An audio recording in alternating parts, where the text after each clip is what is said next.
ሊዮኔል ሜሲ 7ኛውን ባለንዶር አሸንፏል። በርከት ያሉ አድማጮች ከዛ ጋር የተያዘ ሐሳብ ነው የሚልኩት። ዓለም እንደውም ይገባል አይገባውም በሚል ጽንፍ ላይ እየተከራከረ ይገኛልና አንተም እንግዲህ የባለንዶሩን ጨምራ ሌሎች ሀገራዊና ተጨማሪ መረጃዎች እንዲያስክ ተስፋ አድርጋለሁ። የአየር ሰዓቱን ላንተ ለቅቄያለሁ። አመሰግናለሁ ኤርሚኖ። ከሀገር ውስጥ የቤትኪንግ የኢትዮጵያ ፕሪሚየር ሊግ የጨዋታ ውጤቶችና እንዲሁም ደግሞ ዛሬ የሚጠበቁ ተጠባቂ መርሃግብሮች ለአድማጮች እናደርሳለን። ወደ አፍሪካ ደግሞ ወጣ ብለን ግብጻዊው መሐመድ ሜዶ የሰጠውን አነጋጋሪ አስተያየት እናያለን።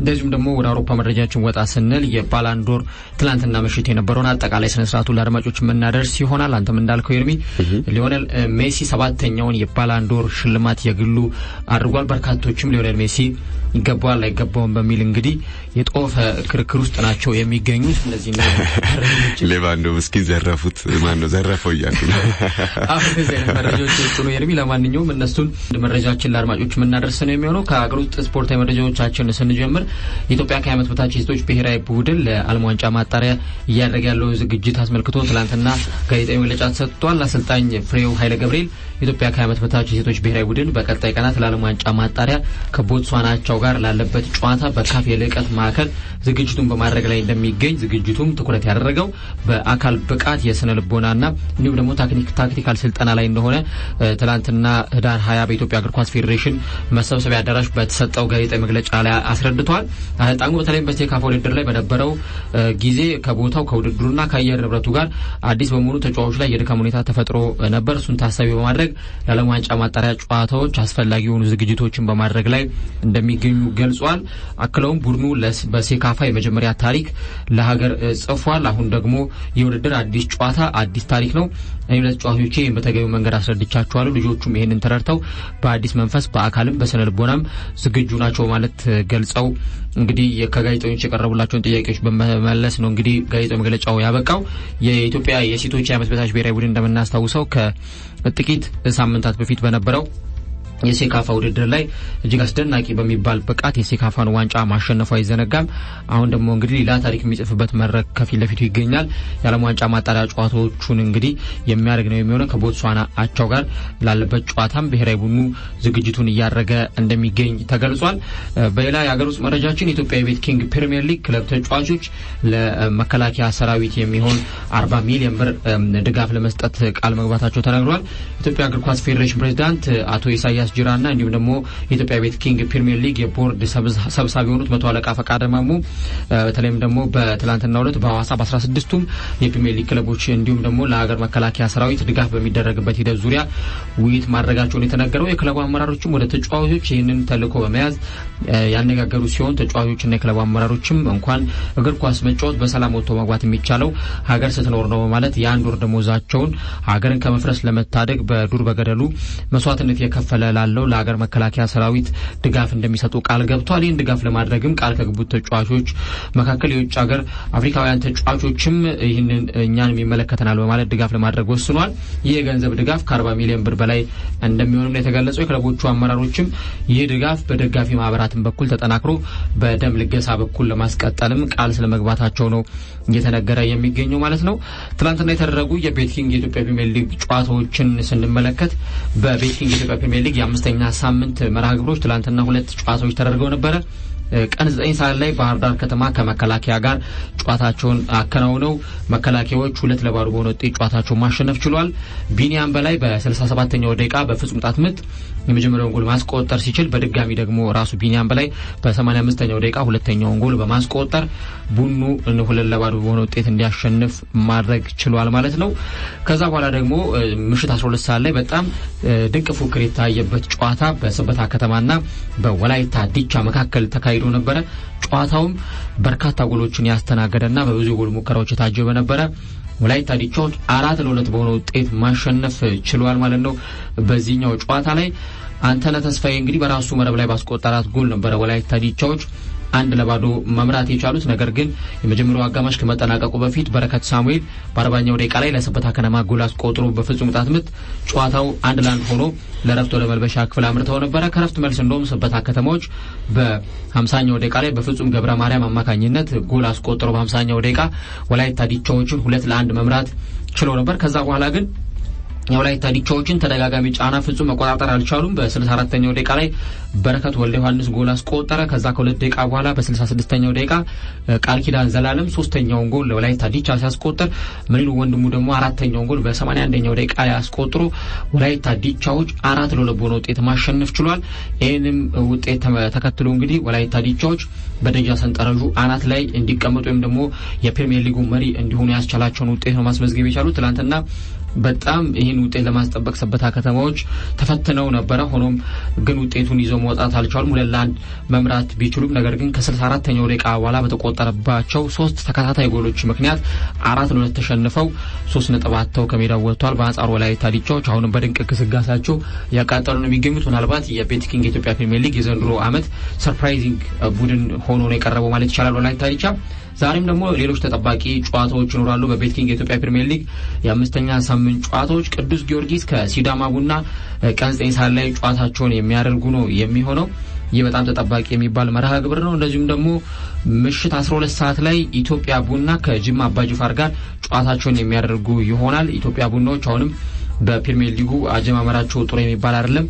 ዛሬም ከጅማ አባጅፋር ጋር እንግዲህ በምሽት 12 ሰዓት ላይ የሚደረገው ጨዋታ ለቡናማዎቹ እጅግ ፈታኝ የሚባል እንደሆነ ነው እየተነገረ የሚገኘው። ለማንኛውም ዛሬ እነዚህ ጨዋታዎች በቤትኪንግ የኢትዮጵያ ፕሪሚየር ሊግ የሚደረጉ ይሆናሉ ማለት ነው። ወደ አፍሪካ መረጃዎቻችን ደግሞ ስናቀና የፊፋ የክለቦች የዓለም ዋንጫ ለእግር ኳስ በተለይም ደግሞ ለአፍሪካ እግር ኳስ ክብር የለውም ሲል የቀድሞ የግብጽ ብሔራዊ ቡድን ነውጠኛ ተጫዋች መሐመድ ሚዱ አስተያየቱን ሰጥቷል። በተለይም ደግሞ በዓለም አስተዳዳሪ አካል በፊፋ በታህሳስ ወር ሲካሄድ የነበረው የፊፋ የዓለም የክለቦች ዋንጫ አሁንም ሊካሄድ በጣም ጥቂት ቀናት ናቸው የቀሩት።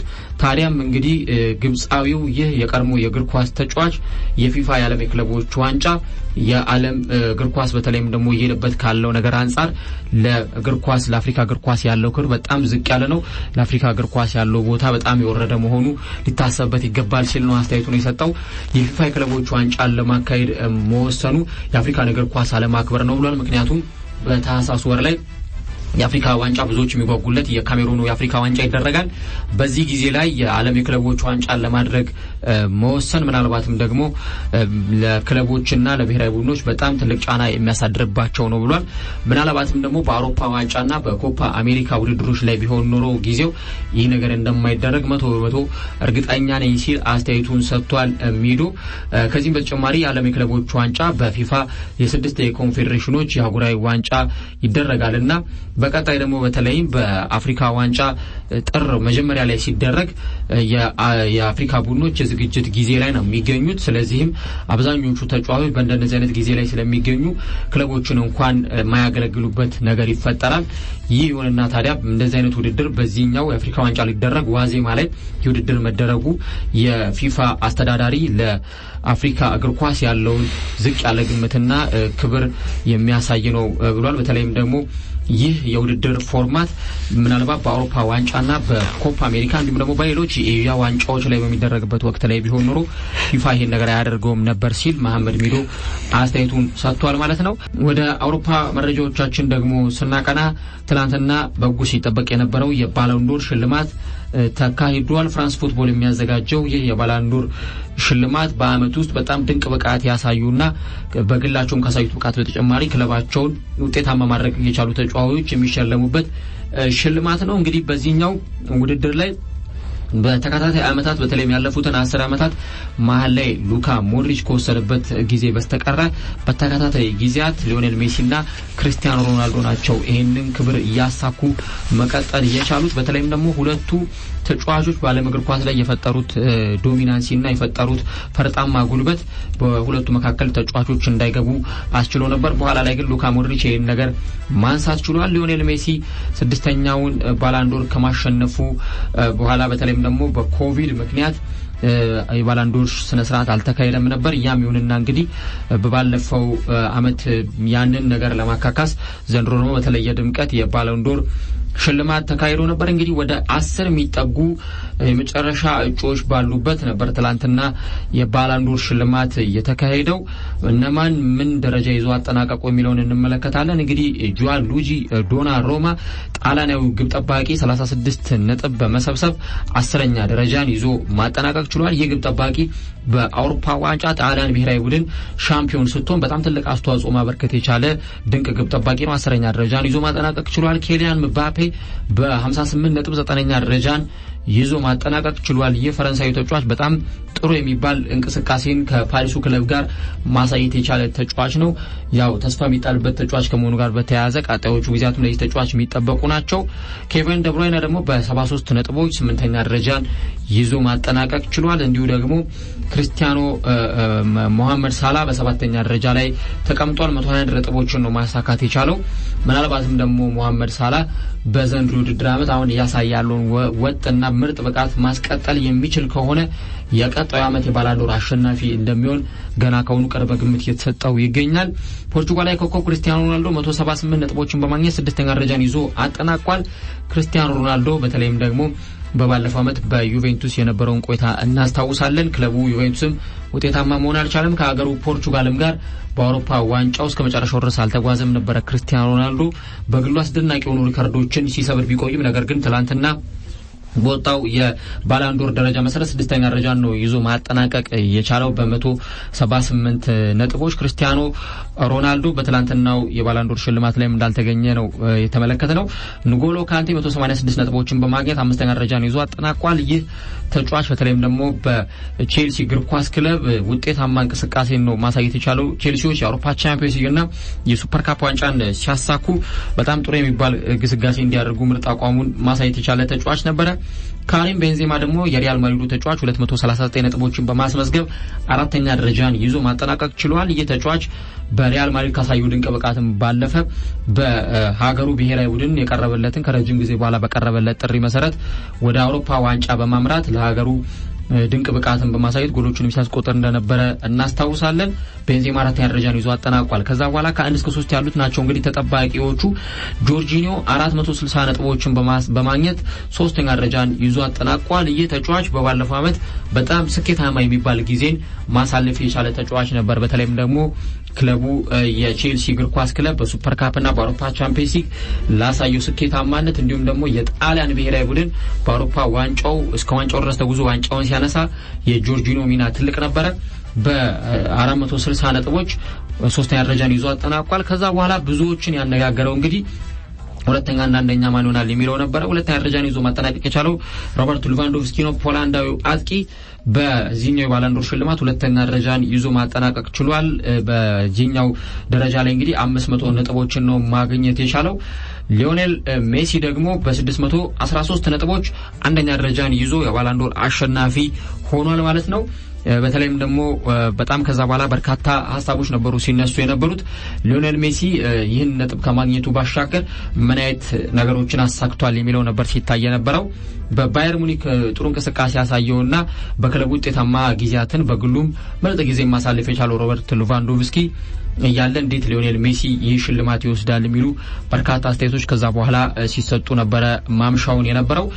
ያው ሊዮኔል ሜሲ በባርሴሎና በርግጥ ጥሩ የሚባል ጊዜን አላሳለፈም። ባርሴሎናዎች በባለፈው አመት ጥሩ የሚባል ጊዜን አላሳለፉም። በላሊጋው በአውሮፓ ቻምፒየንስ ሊጉም ዋንጫ ሳያነሱ ቀርተዋል። ነገር ግን ከነዚህ ነገሮች ባለፈ ሀገሩ አርጀንቲናን ለኮፓ አሜሪካ ድል በማብቃት በአምበልነት ቡድኑን ከመምራት ባለፈ ትልቅ አስተዋጽኦ ማድረግ ችሏል። በግሉም ያሳየውን ብቃት ለዚህ ሽልማት እንዳበቃው ነው ብዙዎቹ ሲናገሩ የነበሩት።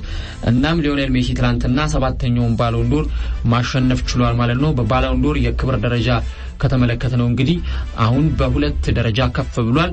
ከዚህኛው ተጫዋች ከሊዮኔል ሜሲ ቀጥሎ የሚገኘው ተጫዋች ማለት ነው 5ኛ ባሎንዶር ያሸነፈው ክርስቲያኖ ሮናልዶ ነው። አሁን 7 ባሎንዶሮችን ያሸነፈው ሊዮኔል ሜሲ የእግር ኳስ ታላቅ ተጫዋች መሆኑን በትላንትናው ባሎንዶር ማስመስከር ችሏል ማለት ነው።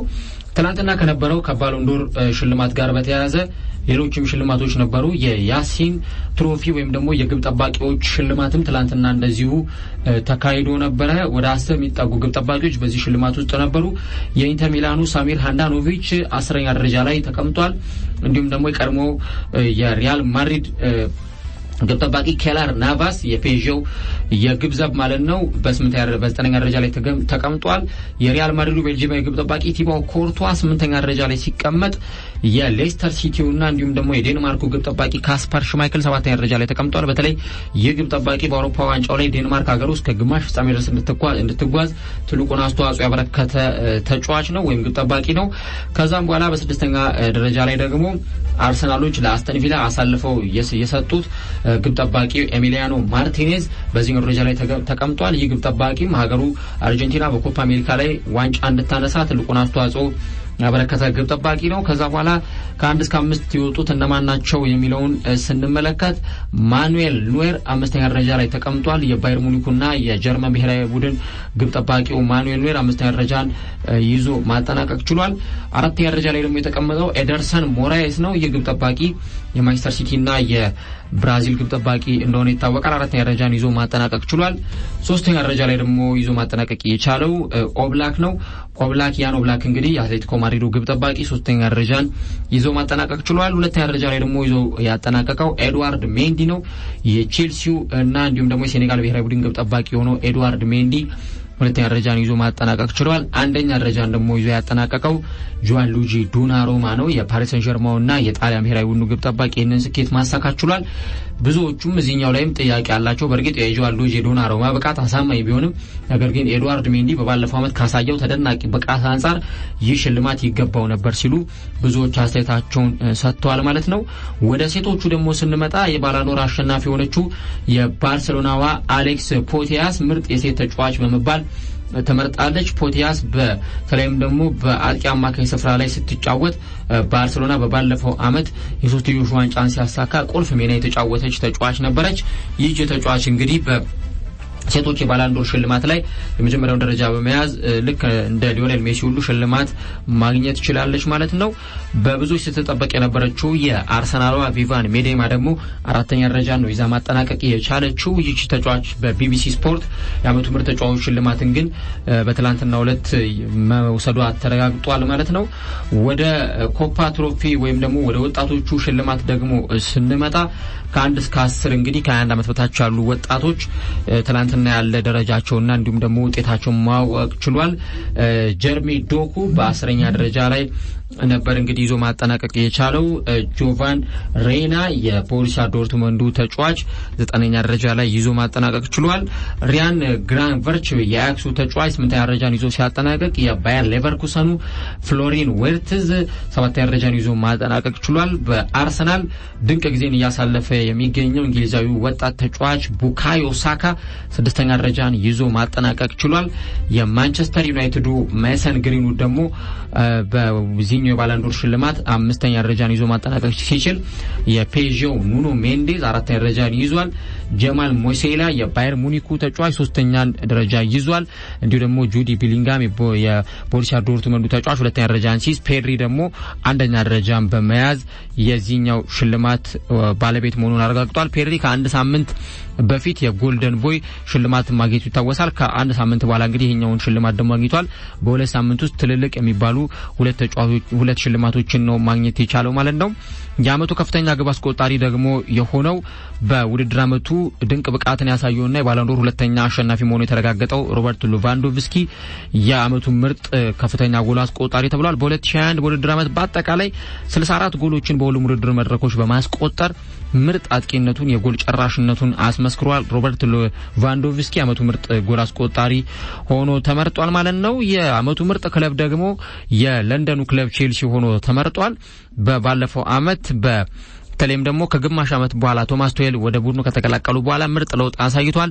የአውሮፓ ቻምፒየንስ ሊግና የሱፐር ካፕ ዋንጫዎችንም የግሉ ማድረግ ችሏል። አሁንም በፕሪሚየር ሊጉ ለዋንጫ ከሚጠበቁ ቡድኖች መካከል አንዱ ነው። ስለዚህ ይህንን ሽልማት ደግሞ የቼልሲ እግር ኳስ ክለብ ማግኘት ችሏል ማለት ነው። ትላንትና እንግዲህ የባላንዶር ሽልማትን የተመለከተ መረጃችን ይህንን ይመስላል ማለት ነው።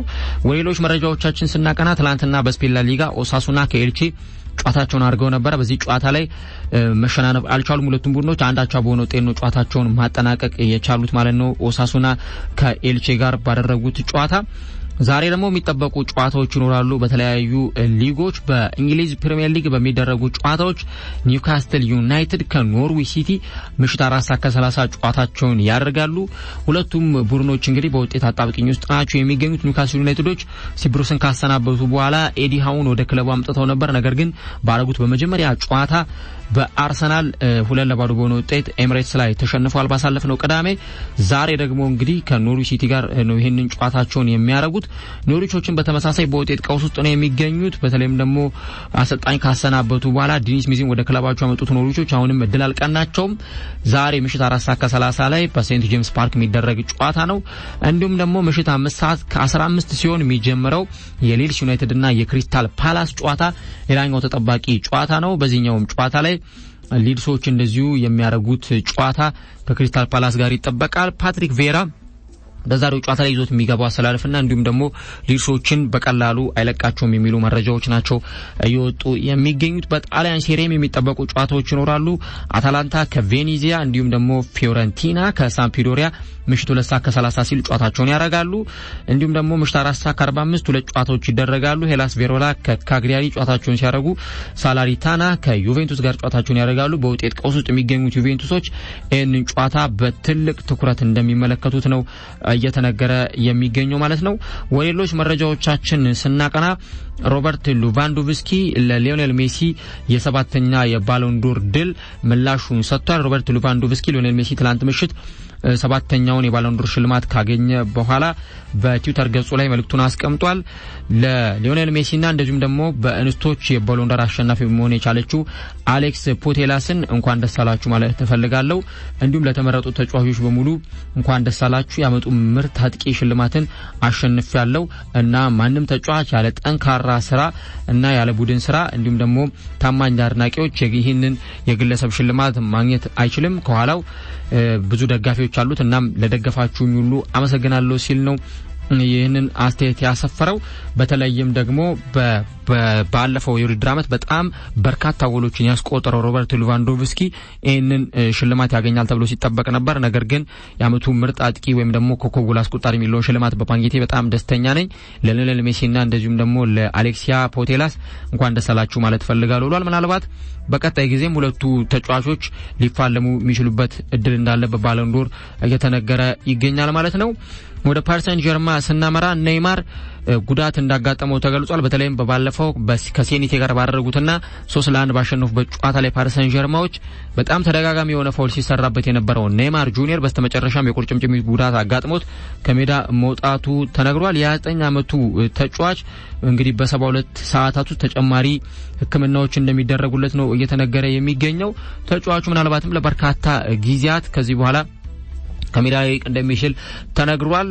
በዓለም እግር ኳስ በጣም ተጽዕኖ ፈጣሪ እንደሚሆንና በእግር ኳሱ ምርጥ ብቃቱን እንደሚያሳይ ሲነገርለት የነበረው ኔይማር አሁን ግን በእንደዚህ አይነት መልኩ የእግር ኳስ ህይወቱ እየተበላሸበት ነው የሚገኘው ማለት ነው።